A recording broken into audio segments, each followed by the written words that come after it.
মা, হ্যাঁ বল। এখানে অগস্ট শব্দটা স্মল লেটার দিয়ে শুরু হয়েছে, আসলে ক্যাপিটাল লেটার দিয়ে শুরু হতো, তাই না? ইংলিশে এমন অনেক শব্দ আছে সেটা যখন ক্যাপিটাল লেটার দিয়ে শুরু হয় তখন তার একরকম মানে দেয়, আর যদি সেটা লোয়ার কেস বা স্মল লেটারে শুরু হয় তার মানে কিন্তু পাল্টে যায়।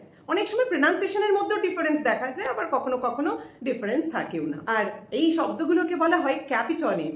যেমন মনে করো এই দুটো শব্দ, এখানে দেখতে পাচ্ছি এই শব্দটা ক্যাপিটাল লেটারে শুরু হয়েছে, আগস্ট। আগস্ট নাউন, একটা মাসের নাম, তোমরা সকলেই জানো, কিন্তু এই ক্ষেত্রে দেখো স্মল লেটারে শুরু হচ্ছে, উচ্চারণটা হয়ে যাবে অগস্ট। August, August. আর এটা হয়ে গেল অ্যাডজেক্টিভ, যার মানে গৌরবময়। আবার ঠিক তেমনই এখানেও দেখতে পারো দুটো শব্দের মধ্যে পার্থক্য।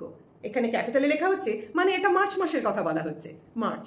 আর এখানে আমরা দেখতে পাচ্ছি স্মল লেটারে লেখা, এটা কিন্তু বোঝাচ্ছে প্যারেড করা বা বলতে পারো মিছিল বা পদযাত্রা, মার্চ।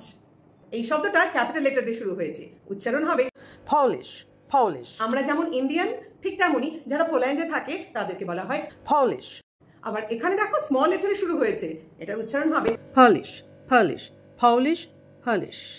আর এই যে টি ক্যাপিটাল টার্কি, টার্কি তুরস্ক একটা দেশের নাম, এটা টার্কি পাখি। আচ্ছা, এবার তোমাদের কাছে আমার একটা প্রশ্ন, এই কটা এক্সাম্পল ছাড়াও তোমাদের কি আর কোনো ক্যাপিটনিম জানা আছে?